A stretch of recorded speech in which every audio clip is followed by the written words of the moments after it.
अस्सलाम वालेकुम स्टूडेंट्स।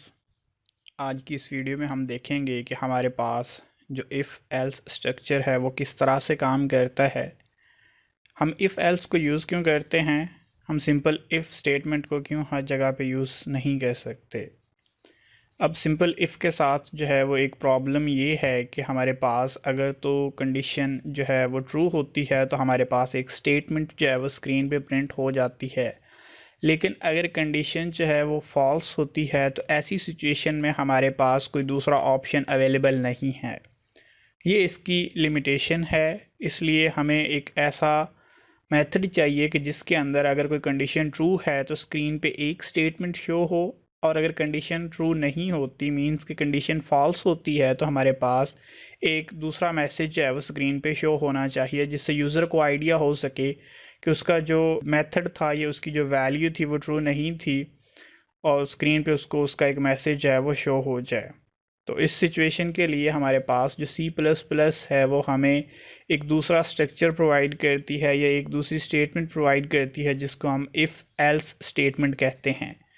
इसमें हमारे पास अगर कंडीशन ट्रू होती है तो स्क्रीन पे कुछ मैसेज जो है वो शो होता है, और अगर कंडीशन फॉल्स होती है तो भी स्क्रीन पे एक मैसेज जो है वो शो होता है। इसको हम डिफरेंट वेज़ के अंदर हम जो है वो यूज़ कर सकते हैं।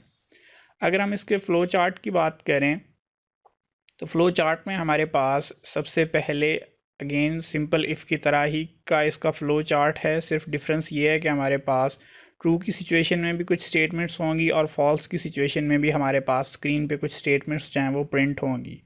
अब हम इसको साइड बाय साइड कंपेयर करते हैं कि हमारे पास जबकि प्रोग्राम जो है वो एग्जीक्यूट होता है तो वो किस तरह से उसके हर एक लाइन जो है वो एग्जीक्यूशन की वो इफ़ेक्ट करती है। ये इसका फ़्लो चार्ट साथ साथ हम देखते हैं कि वो किस तरह से काम करता है। उसी के साथ हम इसकी आउटपुट को जो है वो भी देखते जाएंगे कि कौन सी लाइन जो है वो हमारे पास किस तरह से आउटपुट करती है। अब अगर हम बात करें सबसे पहली लाइन की, तो सबसे पहले हमारे पास प्रोग्राम के अंदर जो है वो मेन के अंदर पहली लाइन से एग्जीक्यूशन जो है वो स्टार्ट होती है।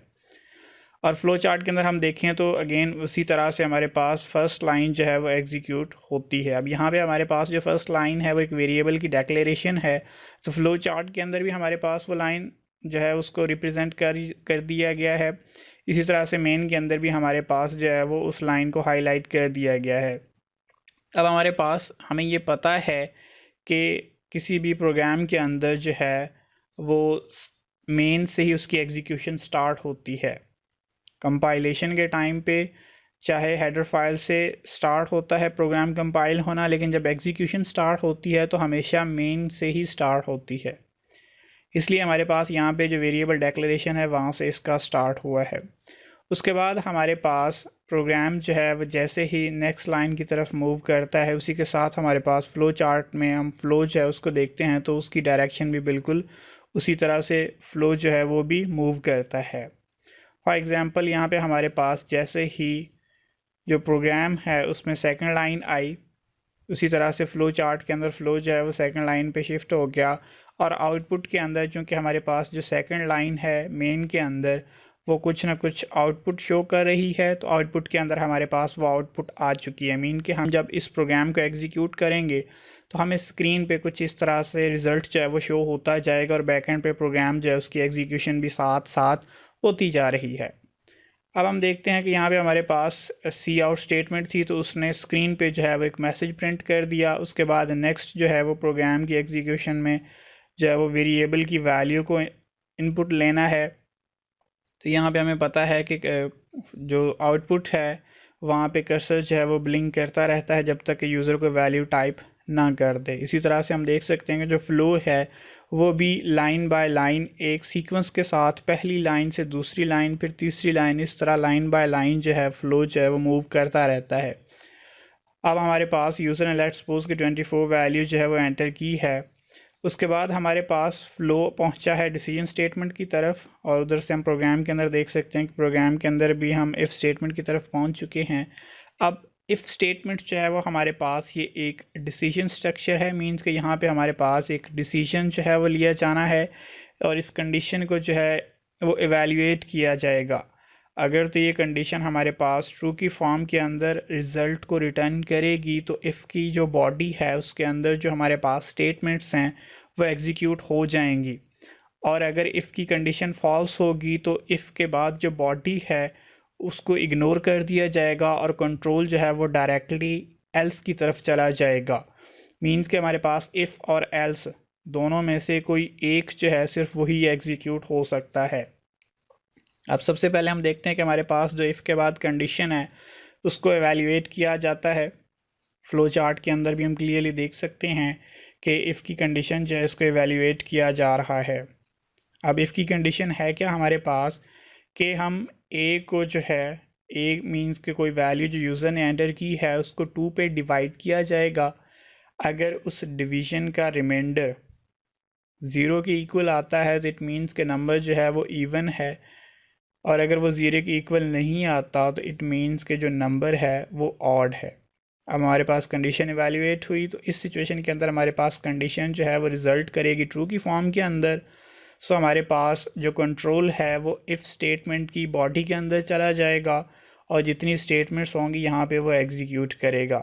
यहाँ पे हमारे पास एक सिंगल स्टेटमेंट है, इसलिए हमारे पास स्क्रीन पे आउटपुट की फॉर्म के अंदर जो रिज़ल्ट आएगा वो इफ़ स्टेटमेंट की बॉडी के अंदर जो रिज़ल्ट लिखा हुआ है यहाँ पे गिवन वैल्यू इज़ इवन, वो हमें आउटपुट में स्क्रीन पे जो है वो ऐसे ही शो हो जाएगा। जैसा कि आप देख सकते हैं कि आउटपुट के अंदर वो रिज़ल्ट जो है वो हमें शो हो चुका है।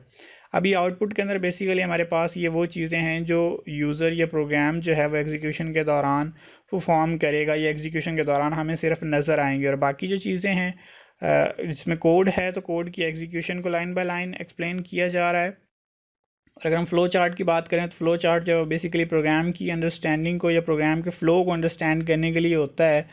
इसका वैसे तो कंप्यूटर के साथ डायरेक्टली कोई रिलेशनशिप नहीं है, जस्ट प्रोग्राम की जो वर्किंग है उसको ग्राफिकल वे के अंदर जो है वो हम रिप्रेजेंट करते हैं। अब हमारे पास ये आउट स्टेटमेंट जो है उसने वैल्यू जो है उसको प्रिंट कर दिया। अब चूँकि हमारे पास इफ़ स्टेटमेंट जो है वो यहाँ पे उसकी कंडीशन ट्रू हुई है और जो कंट्रोल है वो इफ़ स्टेटमेंट की बॉडी के अंदर गया है और वहाँ पे जो एक स्टेटमेंट थी उसको प्रिंट किया गया है। इसका मतलब ये है कि अब हमारे पास जो एल्स का पार्ट है या जो एल्स का पोर्शन है वो एग्जीक्यूट नहीं होगा, और हमारे पास जो कंट्रोल है वो डायरेक्टली एल्स को स्किप करके रिटर्न के पास पहुंच जाएगा। अब आप देख सकते हैं कि फ़्लो में जैसे ही हमारे पास एग्जिट की तरफ पहुंचा तो हमारे पास कोडिंग के अंदर जो है एल्स का पार्ट स्किप करके डायरेक्ट जो है वो रिटर्न की तरफ पहुंच गए। अब यहाँ पे हमारे पास एल्स जो है वो एग्जीक्यूट नहीं हुआ। अगर इफ़ के बाद वाली कंडीशन फॉल्स होती तो हमारे पास इफ़ स्टेटमेंट और इसकी बॉडी को स्किप करके एल्स पे कंट्रोल आ जाता, और एल्स के बाद जो बॉडी है उसके अंदर जो हमारे पास स्टेटमेंट है उसको एवेल्यूएट किया जाता। अब इफ़ के बाद वाली कंडीशन फॉल्स कब होती? जब हमारे पास जो नंबर था वो 24 की बजाय कोई ऐसा नंबर होता जो कि ऑड होता। फॉर एग्ज़ाम्पल 23 होता, 33 होता, या हमारे पास 45 होता, इस तरह का कोई भी नंबर होता। तो ऐसी सिचुएशन में हमारे पास जो इफ़ की कंडीशन थी वो फॉल्स हो जाती। इफ़ की कंडीशन फॉल्स होने से हमारे पास उसकी बॉडी के अंदर जो स्टेटमेंट है गिवन वैल्यू इज़ इवन वो एग्जीक्यूट ना होती, वो स्किप होती, और कंट्रोल जो है वो एल्स की तरफ शिफ्ट हो जाता। एल्स के अंदर हमारे पास जो है वो स्टेटमेंट है कि given value is odd, means के हमारे पास वो वैल्यू वाकई में ऑड थी और हमारे पास जो मैसेज था वो भी ऑड की सूरत में हमें नज़र आता। अब हम इसको एग्जीक्यूट करके देखते हैं इस प्रोग्राम को कि ये हमारे पास किस तरह से जो रिज़ल्ट है वो हमें रिटर्न करता है। इवन वैल्यू की सूरत में हमें किस तरह से रिज़ल्ट रिटर्न करता है और ऑड वैल्यू की सूरत में हमें किस तरह से रिज़ल्ट जो है वो रिटर्न करता है। या जो कॉन्सेप्ट हम अंडरस्टैंड कर रहे हैं क्या ये उसी के अकॉर्डिंग काम करता है या किसी और तरह से काम करता है। सिंपली जो कोड है हमारे पास वो वही है जो हमने पीछे एग्जाम्पल के अंदर देखा है। अब हम सिंपली यहाँ पे इसको जो है वो एग्जीक्यूट करेंगे। जैसे हम इसको एग्जीक्यूट करते हैं, कंपाइल एंड रन करते हैं, तो हमारे पास अगेन सबसे पहले जो है फ़ाइल को सेव करने का कहा जाएगा। हम इस फाइल को सेव करेंगे। सेव करने के बाद जैसे ही हमारे पास आउटपुट स्क्रीन आती है तो आप देखेंगे कि ये बिल्कुल आपके पास वैसे ही आएगी जैसे कि फ़्लो चार्ट के साथ जो आउटपुट स्क्रीन थी वहाँ पर हमें शो किया गया था। अब यहाँ पे हमारे पास सबसे पहले एंटर ए वैल्यू, ये पहली सी आउट स्टेटमेंट एक वैल्यू एंटर की। अब ये वैल्यू पॉजिटिव थी तो हमारे पास इफ़ कंडीशन ट्रू हुई और उसकी बॉडी के अंदर जो हमारे पास मैसेज था या जो स्टेटमेंट थी वो स्क्रीन पे शो हो गई। अब हम देखते हैं कि अगर हम एक ऐसी वैल्यू देते हैं जो इफ़ की कंडीशन को फॉल्स कर देती है, तो ऐसी सिचुएशन में हमारे पास इफ़ के अंदर जो स्टेटमेंट थी वो एग्जीक्यूट नहीं होती, बल्कि एल्स के अंदर जो स्टेटमेंट है हमारे पास वो एग्जीक्यूट हुई है। तो यहाँ पे इफ़ की बॉडी को इग्नोर कर दिया गया है, क्योंकि हमने जो वैल्यू एंटर की है वो हमारे पास इफ़ के बाद वाली कंडीशन को फुलफ़िल नहीं करती। मीन कि इसको 2 पे डिवाइड करें तो रिमाइंडर जो है वो हमारे पास 0 नहीं आता बल्कि 1 आता है। ऐसी सिचुएशन में हमारे पास जो है वो एल्स की बॉडी उसको एग्जीक्यूट किया जाता है और इफ़ की जो बॉडी है उसको इग्नोर कर दिया जाता है। अब एक मेथड इवन ऑड को चेक करने का ये है, ये दूसरी सिचुएशन में हमारे पास इस कंडीशन को जो है वो रिवर्स करके मैसेजेस को भी रिवर्स किया जा सकता है। मीन कि हम बजाय ये चेक करने के कि कोई वैल्यू जो है वो इवन है, हम ये भी चेक कर सकते हैं कि क्या वो वैल्यू जो है वो ऑड है। उसके लिए हमने सिंपली क्या करना है कि हमारे पास जो इफ़ की कंडीशन है उसमें हमने इक्वल टू को चेक करने के बजाय नॉट इक्वल टू को चेक कर लेना है। मीन कि अगर वो 2 पे कम्प्लीटली डिवाइड नहीं होता तो इसका मतलब वो नंबर जो है वो ऑड है, और एल्स के अंदर हम जो है वो इसका अपोजिट मीन के इवन लिख देंगे। अब हम इसके प्रैक्टिकली करके देखते हैं। तो अब यहाँ पे हमने वैल्यू जो है वो ऑड की इंसर्ट की है, तो इफ़ कंडीशन एग्जीक्यूट हुई है, अदरवाइज़ ये जो है वो हमारे पास एल्स कंडीशन जो है वो एग्जीक्यूट होती। अब हम यहाँ पे देखते हैं कि हमारे पास जब इसी कोड को हम मोबाइल के अंदर एग्जीक्यूट करते हैं तो इसकी वर्किंग भी जो है वो बिल्कुल सेम इसी तरह से होती है। उसके लिए सेम वही कोड जो डेव C++ के अंदर या लैपटॉप पे या कंप्यूटर पे लिखा गया था, और सेम वही कोड जो है वो मोबाइल के अंदर भी लिखेंगे। इसी कोड को हम मोबाइल के अंदर भी एग्जीक्यूट करेंगे तो इसकी जो फंक्शनैलिटी है या इसकी जो वर्किंग है वो बिल्कुल सेम उसी तरह से होगी जिस तरह से हमारे पास ये कंप्यूटर या लैपटॉप पे ये कोड जो है वो एग्जीक्यूट होता है। सेम हम पहले इफ़ स्टेटमेंट लिखेंगे, उसके बाद जो है वो हम एल्स स्टेटमेंट उसके साथ लिखेंगे। अब हम इस प्रोग्राम को जो है वो कंपाइल करते हैं और कंपाइल करके हम इसको एग्जीक्यूट करते हैं और देखते हैं कि क्या ये जो है वो सेम हमें उसी तरह से आउटपुट देता है। आप यहाँ पे देख सकते हैं कि हमारे पास अगेन हमने एक वैल्यू इंसर्ट की। वैल्यू इंसर्ट करने के बाद उस वैल्यू को कंडीशन के अकॉर्डिंग चेक किया गया। वैल्यू जो है वो इफ़ कंडीशन को फॉलो करती थी या इफ़ कंडीशन ट्रू थी तो हमारे पास एक स्टेटमेंट जो है वो शो हो गई कि वैल्यू इवन है। इसी तरह से अगर हम ऑड वैल्यू एंटर करेंगे तो हमारे पास जो है वो ऑड वैल्यू का रिज़ल्ट हमें शो हो जाएगा। इसी तरह से हम इस कंडीशन को यहाँ पे भी रिवर्स करके अगर देखते हैं, मीन कि हम इफ़ कंडीशन को ऑड के अकॉर्डिंग कर देते हैं कि वैल्यू जो है वो नॉट इक्वल टू 2 हो, नॉट इक्वल टू 0 हो, तो हमारे पास जो स्टेटमेंट्स हैं वो भी उसी तरह से रिवर्स हो जाएंगी, और इस तरह से भी हम जो है वो इवन और ऑड वैल्यूज़ को जो है वो चेक कर सकते हैं।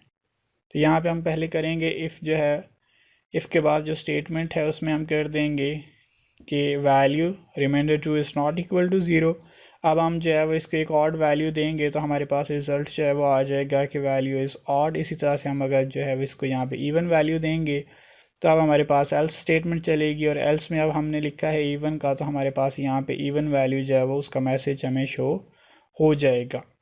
इसी तरह से आप डिफरेंट वैल्यूज़ जो है वो इंसर्ट करके चेक कर सकते हैं। ये ज़रूरी नहीं है कि जो वैल्यूज़ टाइप की गई हैं सेम उन्हीं वैल्यूज़ पे ये काम करेगा, ये किसी भी वैल्यू पे काम कर जाएगा जो इंटीजर की रेंज में आती हैं, क्योंकि हमने वेरिएबल जो है उसको इंटीजर लिया है, और हर एक वैल्यू जो है उसके ऊपर ये वर्किंग प्रॉपर जो है वो परफॉर्म करेगा। उम्मीद करता हूँ कि आपको इसकी अंडरस्टैंडिंग हुई होगी। अगर कोई क्वेश्चन है तो आप कमेंट्स में पूछ सकते हैं।